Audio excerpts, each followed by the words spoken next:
بسم اللہ الرحمن الرحیم۔ معزز سامعین اور ناظرین، السلام علیکم۔ آج ایک اور ویڈیو کے ساتھ آپ کی خدمت میں حاضر ہیں۔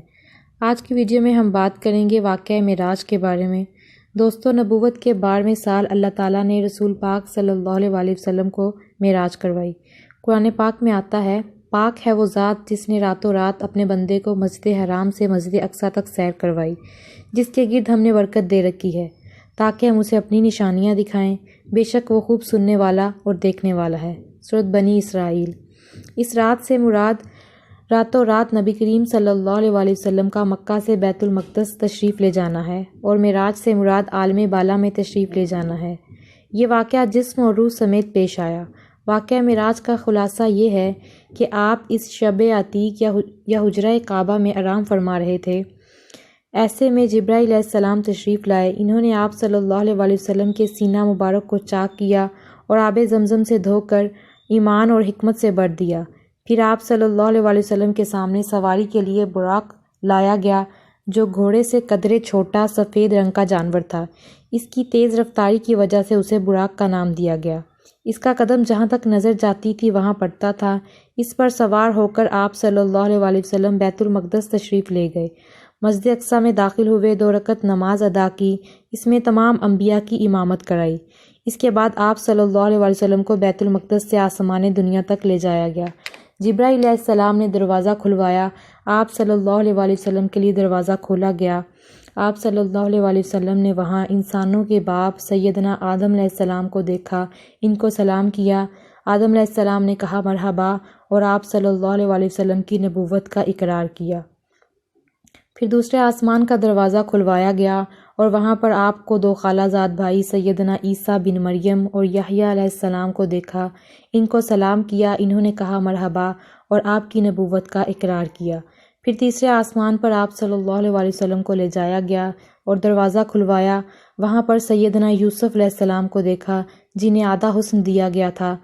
آپ صلی اللہ علیہ وسلم نے سلام کیا، انہوں نے کہا مرحبا، اور آپ کی نبوت کا اقرار کیا۔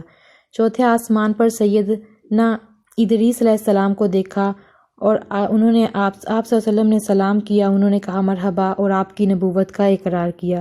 پانچویں آسمان پر سیدنا ہارون علیہ السلام کو دیکھا، آپ نے انہیں سلام کیا، انہوں نے کہا مرحبا، اور آپ کی نبوت کا اقرار کیا۔ چھٹے آسمان پر وہاں سیدنا موسیٰ بن عمران کو دیکھا، انہیں سلام کیا، انہوں نے کہا مرحبا، اور آپ صلی اللہ علیہ وسلم کی نبوت کا اقرار کیا۔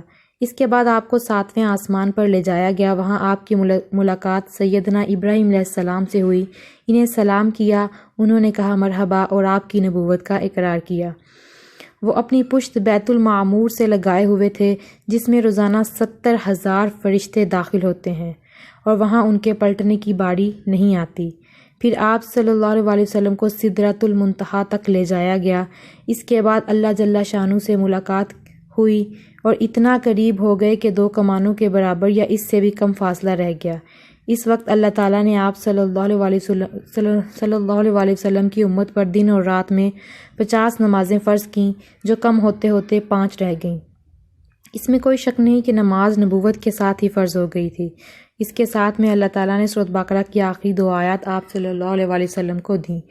پھر اسی رات آپ صلی اللہ علیہ وسلم مکہ مکرمہ تشریف لے آئے۔ صبح ہوئی، آپ نے اپنی قوم کو ان بڑی بڑی نشانیوں اور ان چیزوں کی خبر بتائی جو اللہ تعالیٰ نے آپ صلی اللہ علیہ وسلم کو دی اور دکھائی تھی، تو قوم کے جھٹلانے اور تکالیف پہنچانے میں اور شدت آ گئی۔ کسی نے تالیاں بجا کر آپ صلی اللہ علیہ وسلم کا مذاق اڑایا، اور کچھ لوگ حضرت ابوبکر صدیق کے پاس گئے اور کہا کچھ سنا ہے کہ آپ کے نبی کیا کہہ رہے ہیں۔ اس پر انہوں نے سارا واقعہ بیان کیا، تو سیدنا ابوبکر صدیق رضی اللہ تعالیٰ نے کہا اگر یہ نبی کریم صلی اللہ علیہ وسلم نے فرمایا ہے تو بالکل سچ فرمایا ہے۔ لوگوں نے کہا آپ ان کی تصدیق کرتے ہیں؟ جواب میں حضرت ابوبکر صدیق نے عجیب بات فرمائی، کہا کہ میں تو اس سے بھی دور کی بات پر آپ صلی اللہ علیہ وسلم کی تصدیق کرتا ہوں۔ آسمان سے صبح و شام جو خبریں آتی ہیں، ان میں بھی آپ صلی اللہ علیہ وسلم کو سچا جانتا ہوں۔ حضرت ابوبکر صدیق کے اس بات پر ان کا لقب صدیق مشہور ہوا۔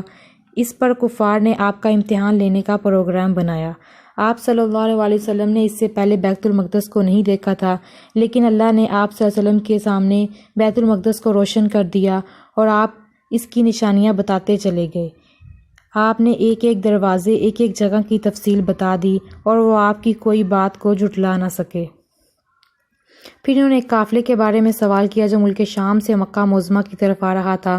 آپ نے اس قافلے کے اونٹوں کی تعداد اور دوسری تفصیل اور مکہ پہنچنے کا وقت ہر چیز بتا دی، لیکن اس کے باوجود وہ ظالم پھر بھی ایمان نہیں لے کر آئے اور اپنے کفر پر ہی ڈٹے رہے، اور وہ تفصیل بالکل اسی طرح تھی۔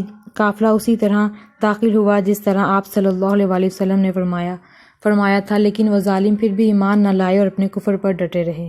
تو یہ تھی آج کی ویڈیو۔ میں امید کرتی ہوں کہ میری ویڈیو آپ کو اچھی لگی ہوگی۔ اگر اچھی لگی ہے تو میری ویڈیو کو لائک کریں، اپنے دوستوں کے ساتھ شیئر کریں اور میرے چینل کو سبسکرائب کریں تاکہ ہر نئی انفارمیٹیو ویڈیو آپ کو مل سکے۔ اگلی ویڈیو تک کے لیے اجازت دیجیے۔ اللہ حافظ۔ السلام علیکم ورحمۃ اللہ وبرکاتہ۔